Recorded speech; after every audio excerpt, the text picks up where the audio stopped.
Buonasera a tutti e ringraziati di essere con noi in Via Stella per un'occasione speciale di inchiesta all'agricoltura. Ci siamo trovati qui in Parigi al Salotto internazionale dell'agricoltura e so qui augure di un paese corso a Iride qui una sessantina di produttori si sono tramutati, sono curati in Parigi, vin, charcuterie, huile d'olive, fromage. Les exposants ont fait le déplacement porté par la collectivité territoriale de Corse sur ce stand de 500 mètres carrés avec 500 000 euros de crédit. Bon, on verra aussi que certains chefs d'entreprise ont fait le choix d'être dans d'autres pavillons, de représenter la Corse d'une autre manière. Durant une heure, nous allons tenter, avec Sylvia Cavive qui sera à mes côtés, de passer de l'autre côté de cette vitrine pour trouver souvent une réalité de l'agriculture corse bien plus contrastée. Buonasera Sébastien, buonasera à toutes. En effet, l'agriculture corse a soldé son passif, on peut le dire comme ça, c'en est fini, des dettes bancaires, des dettes sociales. Le secteur se professionnalise, se modernise également. Pas au point pourtant d'être dans une phase de développement qui permette enfin d'inverser la tendance.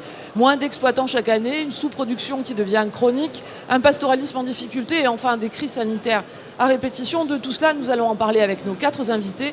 Bonsoir messieurs, merci à tous. François Sargentini, bonsoir. Vous êtes le nouveau président de l'ODARC, l'Office de développement agricole et rural de la Corse. Vous nous direz quelles sont les orientations agricoles que compte privilégier la nouvelle majorité nationaliste. Des orientations qui devraient sans nul doute satisfaire enfin Joseph Colombani, le président de la Chambre régionale d'agriculture et depuis toujours syndicaliste. Michel Pierucci, merci d'avoir accepté cette invitation. Bonsoir. Vous êtes fromager, vous êtes chef d'entreprise, vous nous direz quelle est votre vision de l'agriculture corse et de son développement. Et enfin, face à vous pour les besoins du plateau, Philippe Meignier. Philippe Meignier, bonsoir à vous aussi. Vous êtes éleveur au vin, président de l'organisme de sélection de la brebis corse et vous jouez un rôle très actif au sein du CORAM, le collectif des races locales de Massif. Alors en attendant que Sébastien Thierry parvienne enfin à traverser ce salon de l'agriculture qui s'étend sur des centaines et des centaines de mètres carrés, nous allons évoquer rapidement le contexte dans lequel se déroule ce salon. Messieurs, vous l'avez certainement vu, depuis samedi, on entend les professions agricoles protester, particulièrement les éleveurs. On a vu le président de la République ici être accueilli comme rarement un président de la République l'a été. Est-ce que vous comprenez les uns et les autres les revendications de ce monde agricole? Est-ce que vous les partagez, Philippe Meignier? Nous, la Corse, on a une particularité, c'est qu'on n'a pas de production de masse, c'est-à-dire on n'a pas de production hors sol, on n'a pas de production de porc industriel, on n'a pas de production de vaches laitières. Donc la problématique est un petit peu différente. C'est la problématique qu'on retrouve au niveau du collectif des races de massif, où effectivement, selon ces marchés un peu plus de niche, les gens souffrent un petit peu moins économiquement. Mais c'est quand même en Corse pas tout à fait réglé. Joseph Colombani, vous qui êtes militant syndical depuis très longtemps. Oui, bien sûr, on comprend tout à fait la problématique des éleveurs du continent, mais nous, on n'a pas la même problématique. C'est-à-dire, nous, depuis très longtemps, on a fait le choix de la niche, du développement identitaire. On a subi l'arrivée des rapatriés avec tout ce que ça a occasionné comme dérive sur les vins de coupage et la production, le productivisme. Et très tôt, on a fait le choix du développement identitaire. Donc on est passé à côté de cette crise, et tant mieux. On l'a bien compris, François Sargentini, donc 2 agricultures avec des visages très très différents. Pour autant, est-ce que vous avez, vous, des inquiétudes particulières par rapport à ce qui se passe aujourd'hui dans le monde agricole au plan national? Les inquiétudes, je crois, c'est d'être rattrapé par les erreurs qui ont été commises dans certaines filières, et notamment lorsque certains choix stratégiques ont été faits. Je crois que nous, comme les syndicalistes Joseph Colombani et Philippe Meignier viennent de l'expliquer, nous avons une agriculture qui est complètement différente. Mais aujourd'hui, je pense qu'à notre agriculture, nous aussi, nous devons lui faire franchir une étape. Et je crois qu'aujourd'hui, nous devons bien sûr continuer à privilégier l'excellence et la production identitaire, mais passer aussi à une production beaucoup plus importante pour créer de la richesse dans notre pays et installer plus de jeunes agriculteurs et renforcer les agriculteurs qui sont présents aujourd'hui sur le terrain. Nous allons parler de tout ça. Sébastien Thierry donc, nous a rejoint, ce qui n'empêche pas de vous poser la question. Michel Pierucci, la Corse, c'est l'un des endroits, quand même, une des régions où le lait, proportionnellement, est peut-être mieux rémunéré qu'ailleurs en France. Il est bien rémunéré pour la simple raison, on en revient à la niche, on n'est pas sujeté à la masse. Donc nos clients sont des petits clients, on en a des multitudes, et ce qui fait qu'on arrive à valoriser cette production qui est une petite production. Alors venons-en au salon de l'agriculture, un salon qui draine chaque année 700 000 visiteurs environ. Est-ce qu'on peut aujourd'hui estimer les retombées économiques de ce salon, alors en termes d'image, de notoriété et également en termes de vente, de production? Joseph Colombet. Oui, non, c'est un salon extrêmement intéressant, c'est une vitrine pour l'agriculture corse. En plus, c'est un salon qui est soutenu par les efforts de la CTC. Mais au-delà simplement de la vitrine, de l'impact commercial, du plaisir que prennent les consommateurs à découvrir et aller au plus près des fermiers et des producteurs de ce salon, il y a aussi du côté de la Corse l'intérêt de voir comment nos produits sont ressentis, sont perçus par le grand public. Et lorsqu'ils retournent sur les élevages, lorsqu'ils retournent dans leur village, c'est cette communication, c'est cette information-là qu'ils donnent auprès des autres agriculteurs. Et ça, c'est terriblement bénéfique pour la continuité, la motivation à continuer ce métier. Alors Michel Pierucci, vous êtes présent sur le salon professionnel, le salon du fromage. On va voir quelques images d'ailleurs de ce stand, comme la fromagerie Otave. Pourquoi avez-vous fait ce choix? Est-ce que c'est un choix? D'abord, pourquoi vous n'êtes pas dans le village corse et quelles sont les retombées pour vous? Bon, c'est pas un choix en particulier. Le salon du fromage, le salon professionnel, c'est notre salon référent. Donc on le fait depuis le début des années 90. Ça ne nous a pas empêché pendant des années de faire également une petite vitrine dans le salon de l'agriculture. Après, l'ancienne mandature régionale ne voulait pas, disons, on nous traitait d'industriels, mais bon, d'artisans sur le salon. Je pense que c'est un tort. Après, nous, on s'en contente. Hein. C'est un terme que vous réfutez, le terme d'industriel? Totalement. Moi, je me sens artisan et pas industriel. Et les 80 producteurs qui portent leur lait à la laiterie, je pense que c'est des agriculteurs à part entière et pas des agriculteurs industriels. La production, c'est bien un problème, François Sargentini, quand on pointe souvent du doigt les industriels, mais la Corse manque d'un niveau de production constant et suffisant. Est-ce que ce sera intégré dans la vision de l'Odarc que vous portez? Je crois que pour nous, le débat ne doit pas... Bien sûr, il doit y être. Je dirais les productions fermières et les productions industrielles doivent, à mon avis, cohabiter. Et on doit travailler, moi je pense, de manière intelligente aujourd'hui. Ce qu'on doit fixer comme but, c'est de déterminer les intérêts de la Corse dans la construction et dans le monde économique d'aujourd'hui, pour arriver à faire en sorte qu'on crée de la richesse chez nous, comme je viens de le dire tout à l'heure. Parce que la question qui se pose pour nous, elle est là aujourd'hui. Aujourd'hui, nous avons un pays où il y a de l'excellence, où il y a de très bons produits. Et comment, justement, nous arrivons à passer ce cap? Et ce cap, les fermiers seuls ne le passeront pas, les industriels seuls ne le passeront pas. Donc il va falloir construire en commun ce projet en se respectant les uns les autres et en respectant bien sûr les cahiers des charges qui détermineront le rôle et des uns et des autres. À partir de ce moment-là, on aura une économie équilibrée au service de notre pays. Michel Pierucci, est-ce que d'une certaine façon, et je le dis, je me fais l'avocat du diable, je vois Philippe Meignet qui hoche de la tête, est-ce que d'une certaine façon, ce que vous faites, ce que font d'autres fromagers n'ouvre pas la voie à une agriculture peut-être encore plus artisanale que la vôtre, plus fermière? Moi, je pense que les fermiers ont toute leur place et le travail qu'ont fait les quelques laiteries pendant 30 ans, dans la mienne, on est allé à l'extérieur parce qu'il fallait aller à l'extérieur pour relever le prix, sinon on se serait écrasés tous à l'intérieur, les fermiers auraient eu moins de place. Donc on a fait connaître le fromage le fromage corse au travers du monde. Aujourd'hui, tout le monde en bénéficie. Parce que quand quelqu'un mange un fromage en Angleterre, on donne le goût. Parce que le goût, c'est pas quelque chose d'acquis, c'est quelque chose qui se construit. Et quand on mange du fromage corse n'importe où dans le monde, on s'habitue à un produit et donc ça fait un appel d'air. Philippe Meignet, identité et qualité ne sont pas antinomiques avec production massive?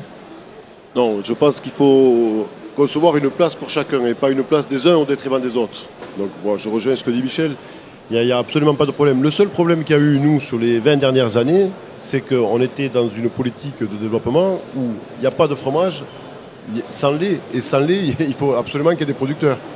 Donc on s'est plutôt opposé au fait de l'importation massive de lait sans contrepartie en face d'une politique de développement de l'élevage.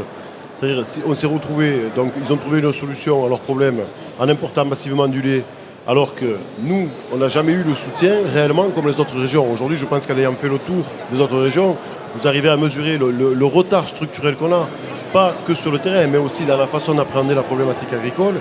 Et tout ça fait qu'aujourd'hui, la Corse, intégrée dans ce dispositif de PAC, qui était une PAC qui devait censurer et restreindre les volumes, appliquée aussi à la Corse, alors que nous, théoriquement, on aurait dû avoir la nécessité de faire le contraire, c'est-à-dire d'être sollicité pour produire plus. Oui, la situation est très différente. La situation est très différente. On n'est pas du tout en situation de surproduction. Voilà, la situation est très différente. C'est pour ça qu'aujourd'hui, on adhère, nous, sur le Coram, où on rejoint les 5 massifs, donc les Vosges, la Corse, le Massif central, les Alpes et les Pyrénées, où on a réellement pu croiser entre nous la problématique de massif, c'est-à-dire la problématique de montagne, qui est radicalement différente, y compris dans les autres massifs, d'une politique agricole globale. Joseph Colombani, Oui, intervenir. moi je voudrais, justement, comment concevoir le travailler ensemble et le vivre ensemble entre des producteurs industriels, des producteurs fermiers et des producteurs laitiers qui vendent donc leur lait aux industriels.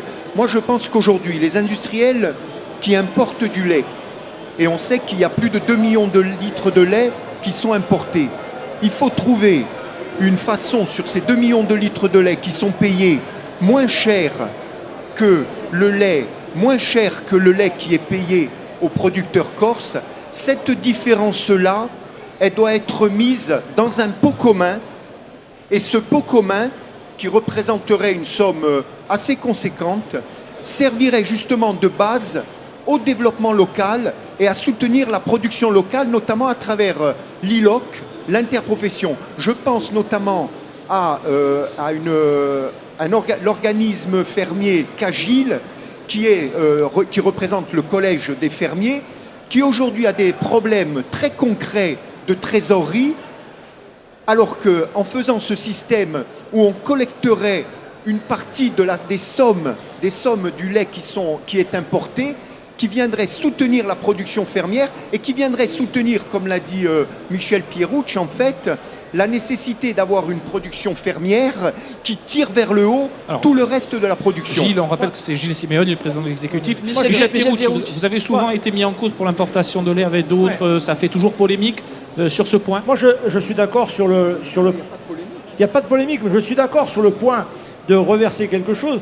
Mais aujourd'hui, les achats de lait extérieur, on est sur des laits qui tournent aux alentours de 1,10 €. Et sur ces... Non, avec rendu, il faut voir le prix rendu. Et on se retrouve avec des laits où on ne peut pas faire de broach.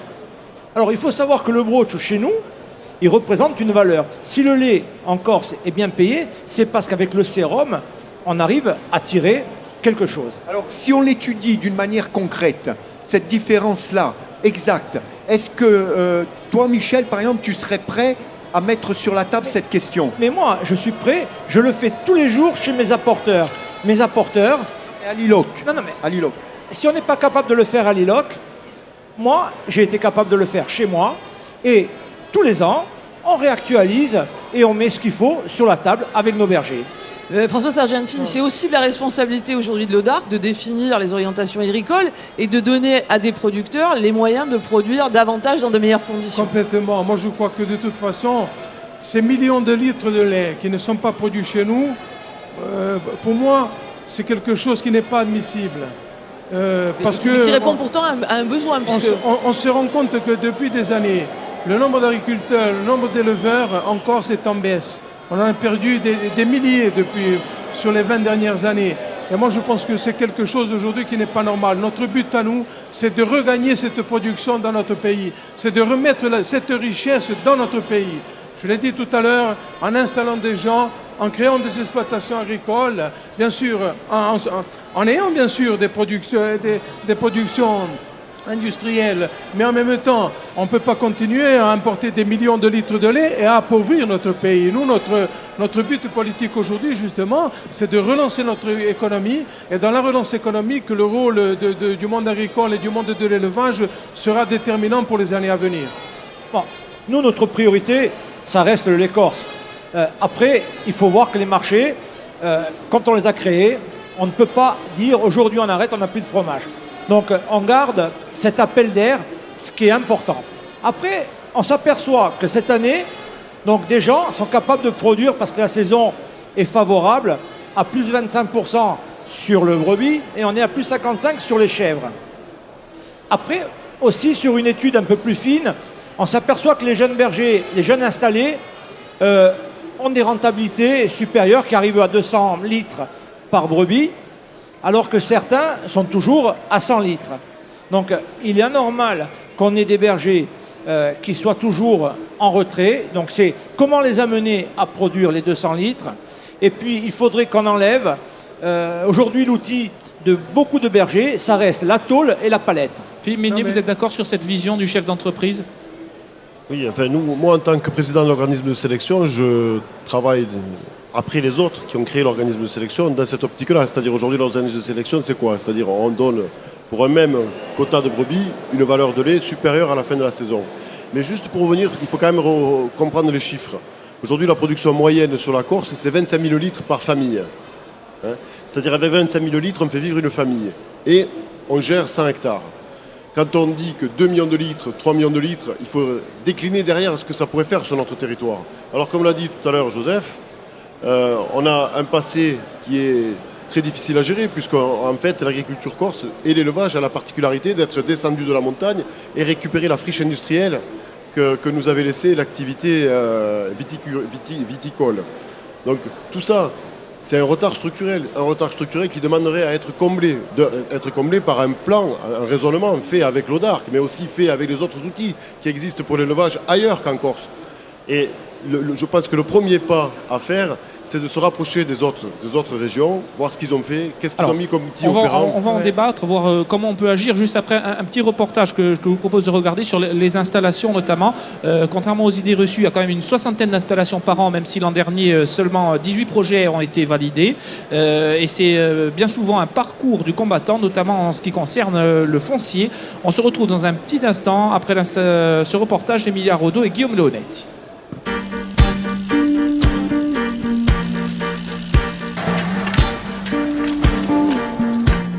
Ça reste un peu compliqué le foncier, c'est toujours vraiment le problème de l'installation agricole. C'est viscéral chez nous, notre terre.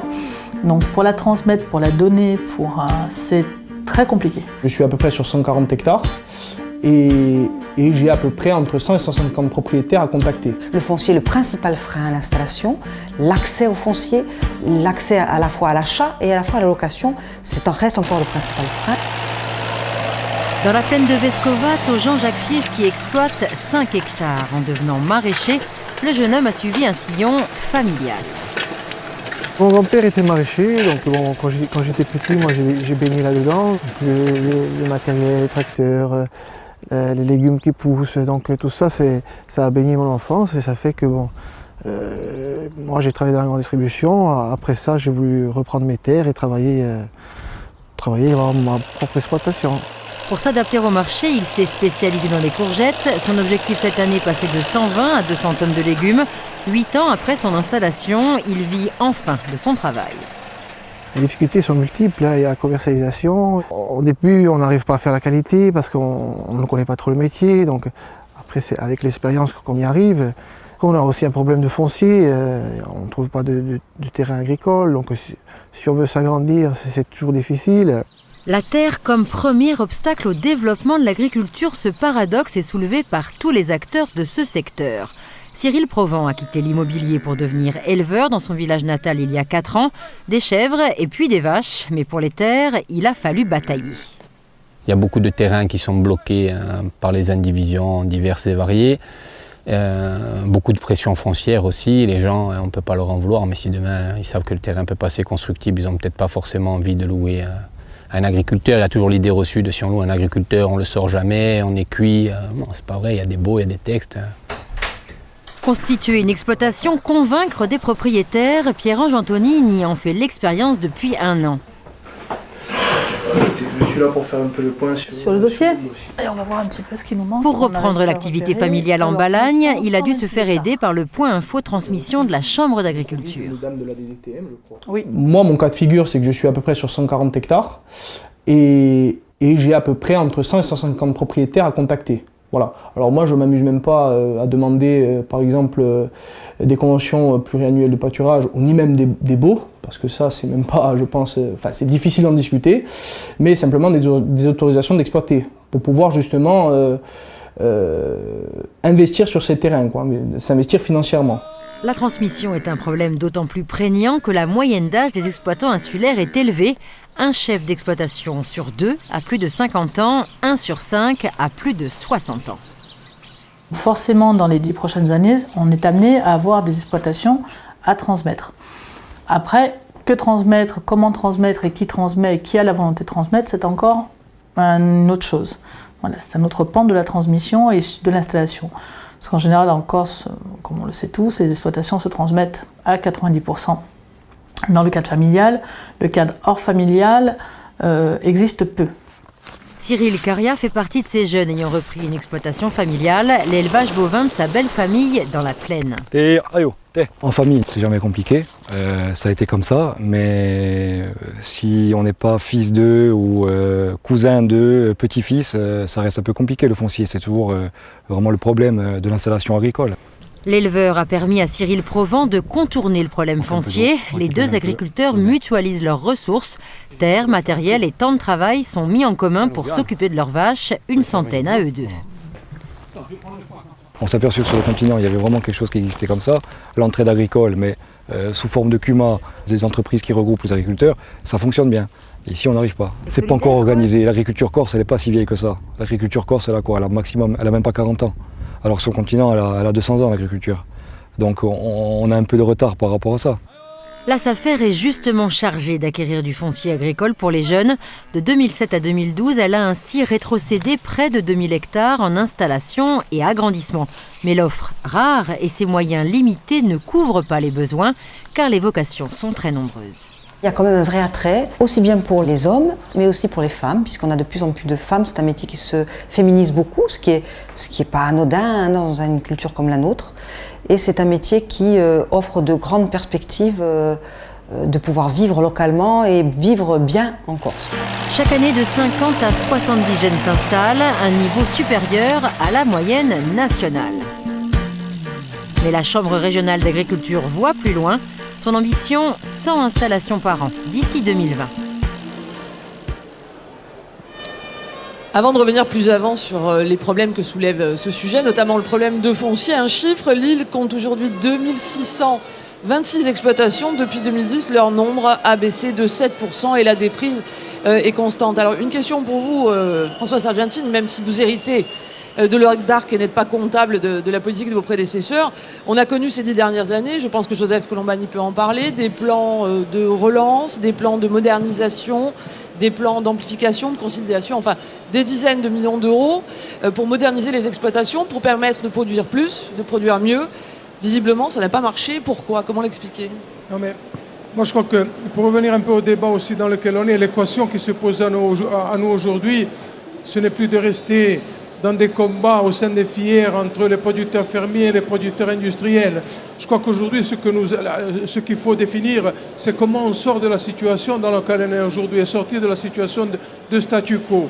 La première des choses qu'il faut faire, c'est installer plus de jeunes, parce que c'est l'avenir de notre agriculture. Alors, on l'a vu, l'un des principaux freins à l'installation, c'est bien le foncier. Il faut qu'on progresse sur la question du foncier avec la SAFER, avec l'Office foncier, l'Office de l'urbanisme, l'ODARC. Je crois qu'on doit tous se mettre autour d'une table et commencer à apporter des solutions. Mais surtout, il faut continuer à installer des jeunes. Mais ce qu'il faut aussi, c'est renforcer les exploitations existantes. Parce que si on ne renforce pas les exploitations existantes, en leur donnant de meilleurs moyens et en formant beaucoup mieux ceux qui sont à la tête de ces exploitations, on ne réussira toujours pas. Et ce qu'il faut surtout aussi, c'est commencer à travailler sur les débouchés, c'est-à-dire la conquête des marchés, et gagner des marchés, et construire, comme je l'ai dit au début, une véritable économie au niveau de la Corse, parce que c'est ce qui nous manque au fond aujourd'hui. Aujourd'hui, nous avons les savoir-faire, nous avons les produits d'excellence, nous avons les hommes qui sont prêts à s'investir, nous avons les jeunes qui sont prêts à s'investir, et nous, en tant que politiques, ce que nous devons amener, c'est le projet d'ensemble que nous devons construire avec la profession, avec les filières et bien sûr avec les chambres d'agriculture.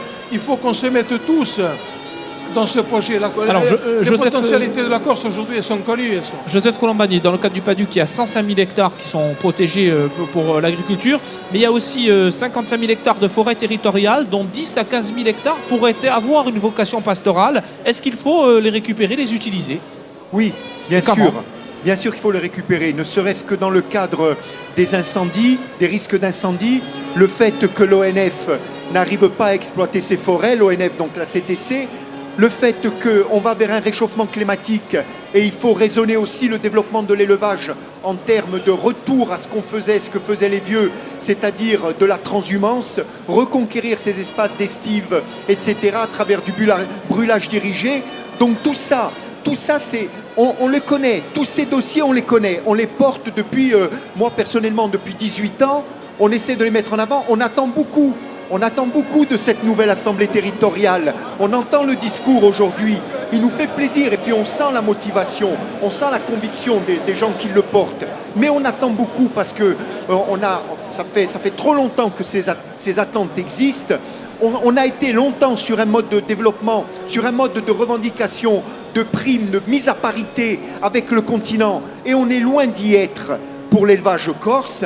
Maintenant, si on règle le problème du foncier, si on a une vision, que ce soit sur les ESA, sur les estives et sur une vision globale en coalition, comme dirait le rapport Thibault, de l'Office de l'environnement, du parc, de l'ODARC, des chambres, etc., il y a véritablement de quoi faire en Corse parce qu'on a choisi les bonnes voies, notamment avec la certification des produits et qu'il y a des hommes et des gens de valeur pour pouvoir le faire. Alors vous avez cité, pardon, après je vous passe la parole, Philippe Meignier, vous avez cité ce fameux rapport Thibault, donc, qui date de mai 2015 et qui dit aussi, qui pointe aussi une difficulté qui est connue depuis la fin des années 80, le maintien d'un troupeau bovin largement divagant et vraisemblablement beaucoup plus détenu pour les aides communautaires qu'il génère que pour les ressources fourragères qu'il transforme. C'est pas moi qui le dis, c'est l'ingénieur Thibault. Aujourd'hui, il y a une véritable difficulté avec cette filière. Est-ce qu'elle produit? Elle produit très très peu au regard de ce qu'elle représente. Absolument, à part, comme disait Michel, cette année qui est exceptionnelle par la douceur et l'herbe qui pousse en plaine, mais parce qu'on n'a pas la maîtrise, parce qu'on n'a pas une vision globale. Vous vous rendez compte, tous les services qui interviennent dans le pastoralisme aujourd'hui, je veux dire, le nombre est considérable. J'en pense aux SDIS, au conseil départemental, aux sapeurs forestiers. Il y a vraiment une coordination, une coalition à mettre en place. Et ça, on compte beaucoup sur le chef d'orchestre que doit être le président de l'ODARC, véritable ministre de l'Agriculture. On attend beaucoup, on compte beaucoup sur cette nouvelle mandature. On sera là pour l'épauler, mais ministre qui n'a pas été sifflé sur le salon. Alors Philippe Meignier, qu'est-ce qui freine vraiment l'installation des jeunes? L'accès au crédit, le foncier, quelle est la difficulté? Je crois que ce qui freine d'abord l'installation des jeunes, c'est l'attrait du métier. Et le métier, il peut être attractif que s'il est rémunérateur. Parce que nous, on s'est installé sur une démarche qui était plus militante que rémunératrice. Aujourd'hui, on ne fait plus rire personne et on donne envie à personne. Mais ce n'est pas par hasard. Contrairement à ce que fait vivre l'État et ce qu'on entend dans les territoires, le niveau d'aide sur la Corse est 30% inférieur à ailleurs. Comment vous l'expliquez? Ça, c'est très important à comprendre. C'est-à-dire qu'on est dans un système où on est sur une île, il faut qu'on soit plus performant que les autres avec 30% d'aide en moins. C'est difficile.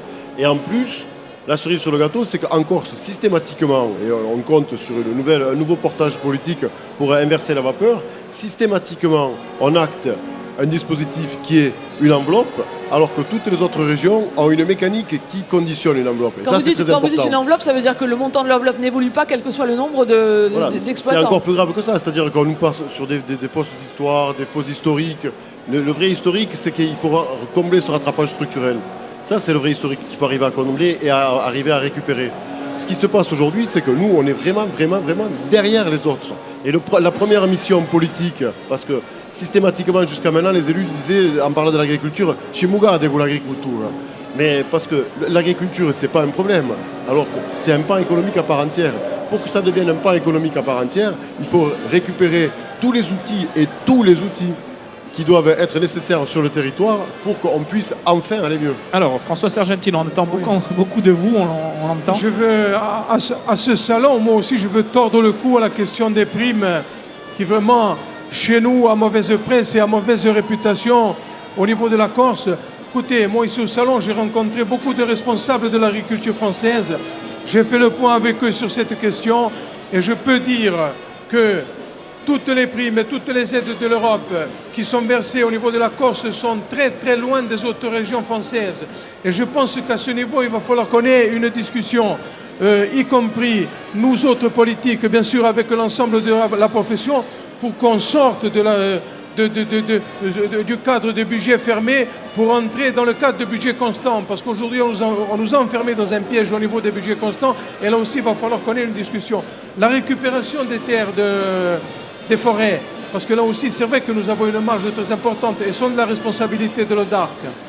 Et c'est nous qui avons en charge justement le développement des forêts territoriales. Elles sont régies par le code forestier, hein, toujours, bien sûr. Mais dans ce cadre-là aussi, nous avons des choses à faire, nous avons des choses à dire. Rapidement, lorsque je rentre en Corse, je vais avoir une réunion de concertation et de coordination avec l'ADEC et avec l'Office de l'environnement pour voir comment nous allons travailler en commun pour la gestion de ce patrimoine que nous avons et comment nous allons faire pour le mettre à disposition du monde de l'élevage. Parce qu'aujourd'hui, c'est vrai, le monde de l'élevage, aujourd'hui, est dans une telle situation que notre montagne est beaucoup abandonnée et il va falloir relancer la vie dans la montagne et faire en sorte que l'ensemble de nos espaces soient exploités et soient contrôlés. Aujourd'hui, c'est vrai, nous avons eu pas mal de lacunes à ce niveau-là, mais notre volonté politique aujourd'hui, c'est de les rattraper. On va continuer à en parler tous ensemble après ce reportage consacré, vous allez voir, on a vu l'ouverture de ce salon, les porcs, la crise de l'élevage a été au niveau national au cœur de ce salon, provoquée par une surproduction qui a pour corollaire la baisse des prix, rien de comparable avec ce qui se passe en Corse. Quelle piste pour inverser la vapeur? On en parle après avec ce reportage Marie-France Giuliani et Sylvie Wolinski. Une fois par mois, les techniciens de la Chambre d'agriculture prélèvent un échantillon de lait. Quantité et qualité varient en fonction du patrimoine génétique et de l'alimentation. Ça nous permet, après l'identification, donc je marque l'identifiant, et par rapport à la production laitière de chacune, ça nous permet de faire une grille avec la production pour l'exploitant. Et ainsi de sélectionner les animaux les plus productifs. Ces chevrettes et ces petits boucs nés des chèvres les plus performantes rejoindront d'autres troupeaux.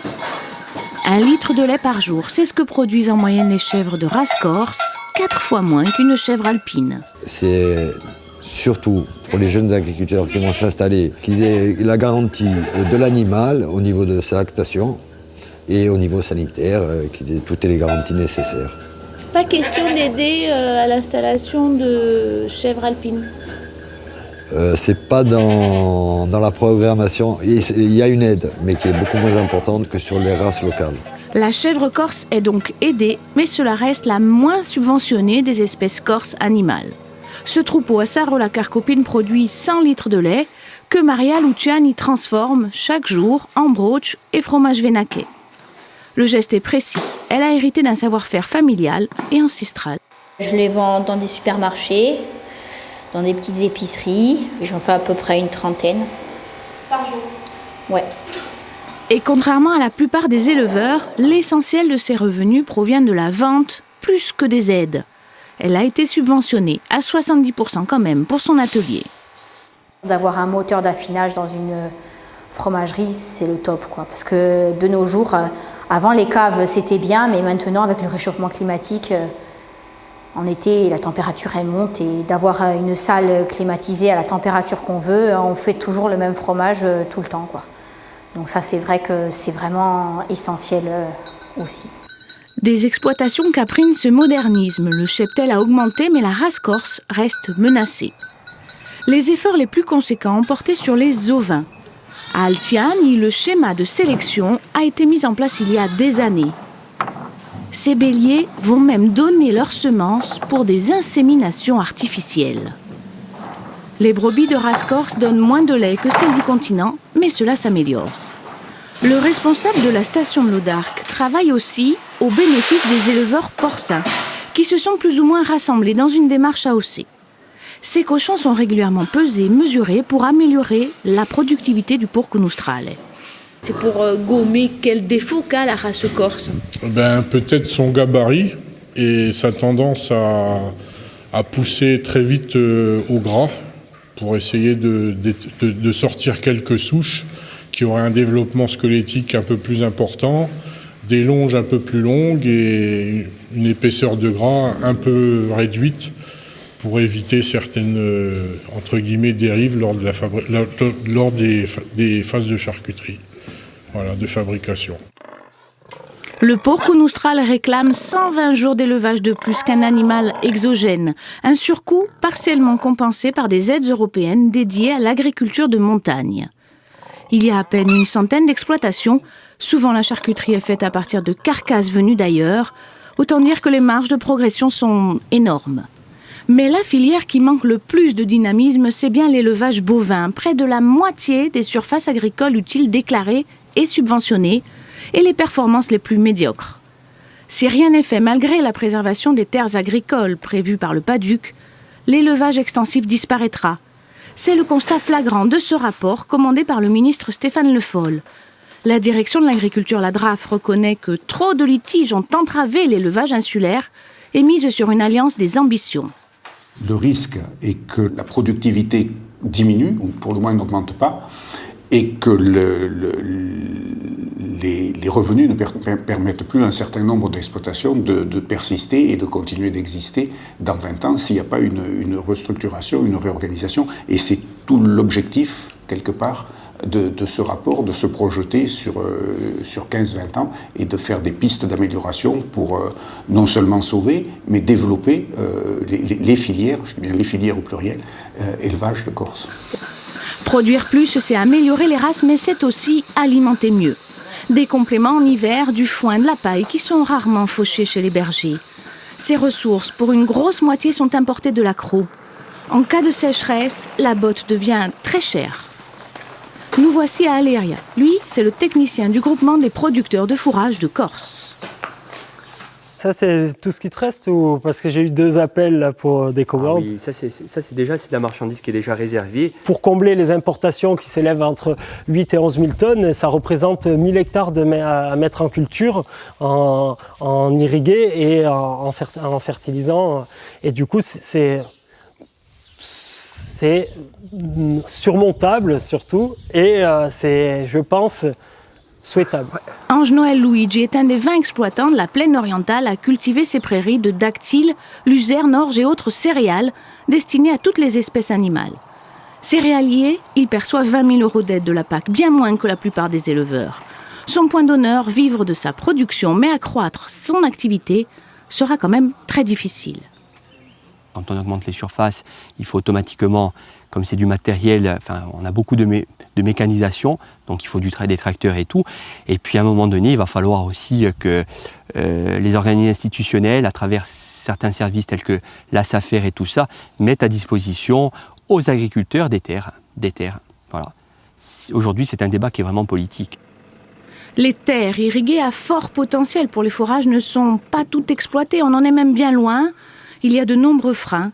Ce qui pousse le plus vite ici comme ailleurs en Corse, ce sont les lotissements et autres pavillons. Michel Pierucci, on a vu dans ce reportage le travail qui est effectué à la fois par les services de l'ODARC, à la fois par l'INRA. On sait le travail qui est fait par l'OS Brebis Corse. Est-ce que c'est dans ce sens-là qu'il faut aller pour accroître la productivité et permettre, comme le disait Philippe Meignet tout à l'heure, à ces métiers-là de devenir à nouveau rémunérateurs ? De toute façon, tous travaux effectués dans tous les sens, ça apporte du bon. On a bien vu que sur l'amélioration de notre race, il y a des gens qui sont capables de faire 200 litres, donc qui peuvent permettre de bien vivre. Après, je suis bien mieux optimiste que par le passé sur les installations et sur les vocations, puisqu'on voit bien que dans le Caprin, on a beaucoup d'installations. Donc ces installations-là nous montrent que les jeunes sont prêts à aller dans le pastoralisme. Et pourquoi sur l'ovin on n'y arrive pas? Parce que le foncier est bloqué. Donc la première chose à faire, c'est déjà débloquer du foncier pour pouvoir permettre à des jeunes de s'installer. Philippe Meignet, vous partagez cette analyse qui est faite? Sur le foncier, c'est important, mais aujourd'hui, au sortir de la crise viticole après 1975, il y a encore aujourd'hui des terres qui sont en friche, qui ne sont pas accessibles parce qu'elles sont détenues par le Crédit Agricole ou par d'autres. Et c'est très important parce que si on commençait la forêt, c'est important, hein, c'est un débat qui est un peu différent à mon avis. Mais si on commençait déjà par optimiser ce dispositif-là, c'est-à-dire redonner ces terres-là qui sont des terres arables, c'est-à-dire ce sont des terres qui permettraient de faire du fourrage, qui permettraient donc aux gens réellement de rentrer dans l'autonomie alimentaire de leur ferme. Je crois que le premier travail à faire, il est là. Et on rentre dans une phase aujourd'hui de nouveau spéculative sur ces terres-là, c'est-à-dire qu'il y a des gens qui attendent la plantation de la vigne, la plantation de ci, la plantation de là, sur des terres qui sont gelées déjà depuis 40 ans. C'est incroyable, c'est la seule région qui est comme ça. Oui, mais pour l'instant, ça n'est pas de notre ressort, c'est pas du ressort du fromager de débloquer des terres. Nous, on veut bien intervenir pour aider des jeunes à s'installer, comme on l'a toujours fait. Je veux dire, les laitiers... Je me retournais vers toi, mais je m'adressais au président d'Audarc. Non, les laitiers ont toujours été là pour aider les jeunes à s'installer. C'est un besoin pour nous, c'est vital. Alors, Loulou Colombagne, il y a un autre aspect. Vous portez ce projet de l'indépendance alimentaire des troupeaux, le fourrage, qui est importé massivement, ça a un coût. Pourquoi ça n'avance pas? Pourquoi on n'arrive pas à produire ici en Corse depuis des années? Alors, il y a certainement un savoir-faire. Et là, je salue le professionnalisme du tout jeune groupement fourrager. Vous vous rendez compte un peu, un groupement fourrager corse qui n'a à peine que 2 ans d'existence. C'est fou. Il y a un véritable travail de reconquête de savoir avec des semences, avec un savoir-faire. Et là, je crois que ce tout jeune groupement fourrager est sur la bonne voie.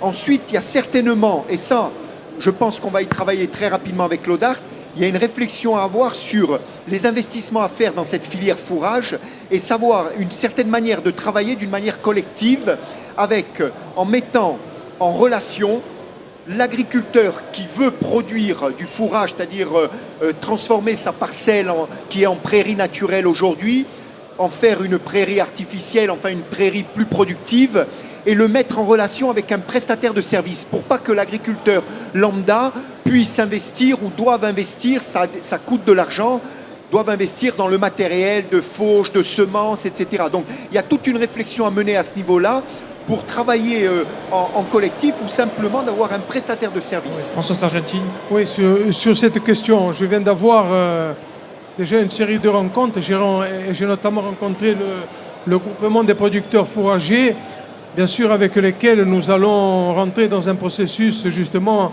pour gagner ces millions d'euros, parce qu'il faut parler de millions d'euros qui s'en vont de Corse, et pour faire en sorte, une fois de plus, que cette richesse soit produite en Corse et qu'elle reste en Corse. Donc on peut, en installant des producteurs de fourrage, installer bien sûr de nouvelles exploitations et permettre justement de créer de la richesse et des emplois dans notre pays. Donc on le voit. Et la production céréalière aussi. Et la production, et bien sûr on peut rajouter la production céréalière. Mais moi je veux revenir à quelque chose de plus important. On le sait que nous avons des difficultés. Nous avons des difficultés au niveau du foncier. Nous avons des difficultés dans beaucoup de domaines au niveau agricole. Mais ce qu'il faut, à partir du terrain, que les projets remontent. Aujourd'hui, au niveau politique, nous sommes décidés à appuyer l'ensemble des filières pour faire en sorte qu'on sorte de la situation dans laquelle nous sommes. Donc, il n'y a plus de blocage à ce niveau-là. Aujourd'hui, moi, je le fais. Je rencontre l'ensemble des filières, je rencontre l'ensemble des acteurs pour voir comment nous allons déterminer le futur de notre monde agricole.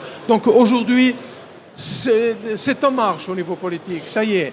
C'est lancé. Maintenant, il faut que les idées arrivent du terrain, que les volontés s'expriment au niveau du terrain. Pour notre compte, nous les accompagnerons. Il n'y a aucun problème de ce côté-là. François Sargentini, les précédents mandatures avaient tenté ou dit vouloir mettre en place une garantie bancaire. Justement, Joseph Colombagne, il partait des difficultés qu'il y a pour les exploitants à investir.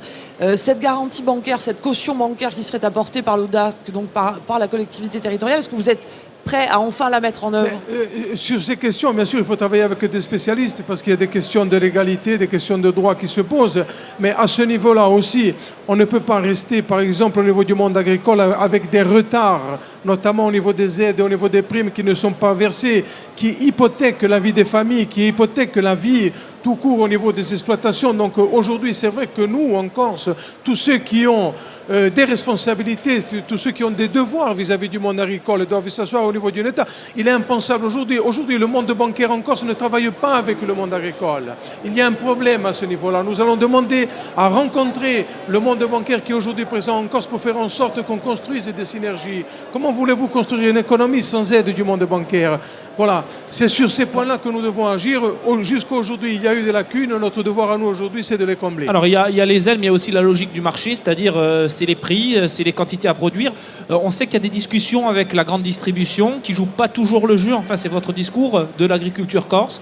Est-ce que c'est à ce niveau-là qu'il y a un levier d'action aussi? Alors oui, bien sûr, la grande distribution, mais je veux dire que la grande distribution, le monde n'est pas tout rose, mais si on a de la production, si on a un suivi, une organisation nous-mêmes des producteurs, on peut arriver et ils sont prêts à jouer le jeu parce que le consommateur lui-même est demandeur. On le voit ici sur le salon, les consommateurs sont demandeurs de produits frais, de produits qui sont produits sur place à moins de 200 km du lieu où ils vont être consommés. Donc ils sont demandeurs. En plus, elle a une réputation de produits naturels, sains, qui fait que naturellement ils sont demandeurs et pas plus cher.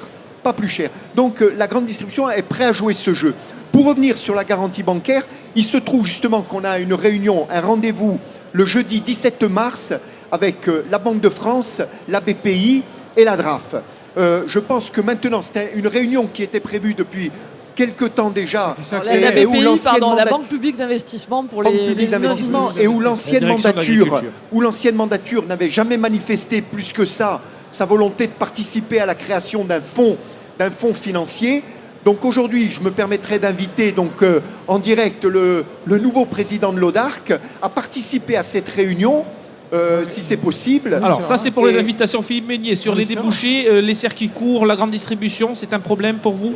Moi, je n'ai pas eu le plaisir d'avoir été invité, mais l'invitation vient d'être lancée. Ça peut être intéressant d'y participer, et ça, c'est bien la base du prochain projet. C'est-à-dire que l'État, malgré nous, jusqu'à maintenant, nous a préservé du développement.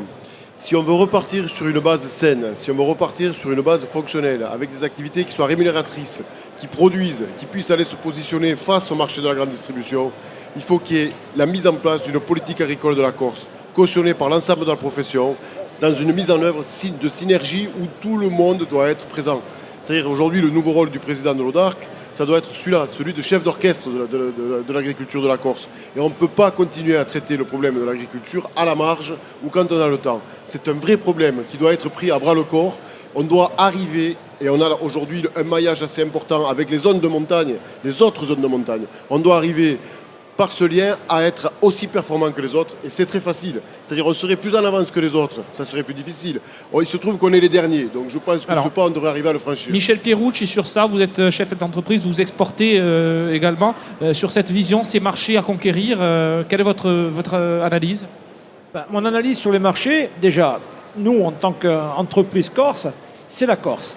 Donc, quand on est corse, il faut avoir un pied chez soi. Il ne faut pas vendre du fromage à l'extérieur et il faut que nos Corses continuent à consommer.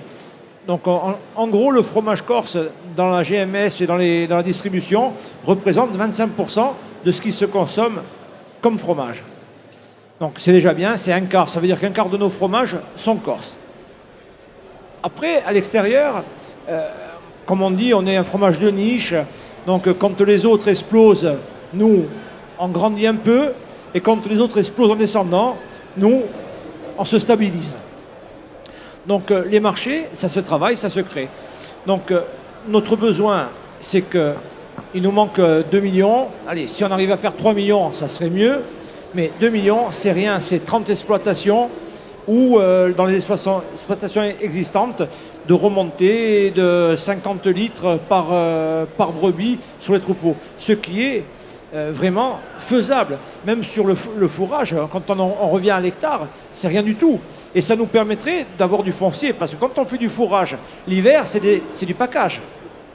Alors un mot, on ne peut pas terminer sans cette émission sans évoquer les multiples crises sanitaires qui de temps en temps éclatent. Ça a été le cas pour la fièvre catarrhale. Il y a encore des cas de fièvre catarrhale qui sont diagnostiqués. Je parle sous le contrôle de Philippe Meignier. Ça a été le cas pour le Cynips également. Aujourd'hui, nous avons donc la Xylella fastidiosa qui hypothèque les filières végétales.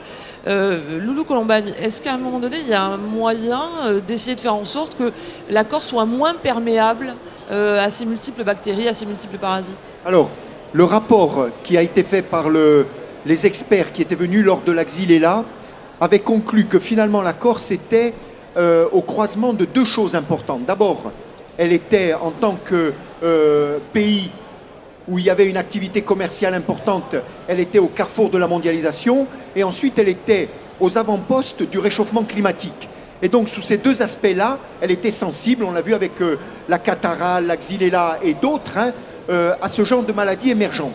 Ce rapport concluait sur la nécessité de mettre en place un centre de recherche en Corse en relation avec l'université pour se prémunir justement de ces maladies émergentes. Philippe Meignier, monsieur. Rapidement, parce qu'on arrive au terme de l'émission. Non, c'est important de parler de ça, parce que le sanitaire pose problème. Nous, sur la filière ovine, on a été impacté 5 fois en 10 ans. C'est la seule région qui a eu ça. Ce qui est important à comprendre, c'est aussi la façon de gérer de la part de l'État. C'est que quand on a été impacté la première fois, on n'a touché aucune aide sur la perte économique. Dès que c'est arrivé sur le continent, effectivement, le droit rural s'est appliqué. Mais il existait aussi avant.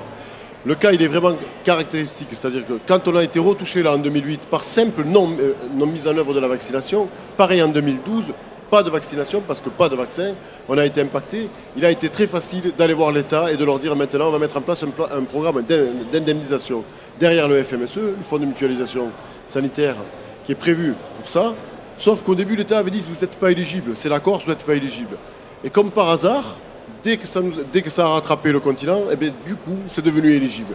Donc, je crois que le premier pas, c'est de bien comprendre le maillage qu'il faut qu'aujourd'hui nous on porte ensemble pour arriver à accéder aux outils qui sont déjà prévus. Merci Philippe Meignier, merci messieurs. C'est déjà la fin de cette émission que vous pouvez revoir sur notre site internet en multidiffusion sur Viastel. Merci Sylvie et merci à vous d'avoir participé à cette émission. Merci à Fanny Ottav et à toutes les équipes de France Télévisions qui nous ont accueillis ici au Salon de l'Agriculture. Ci ridroemmo un mese per un'inchiesta speciale in Anta e Ruman. Intanto buonasera a tutti e a prossima volta.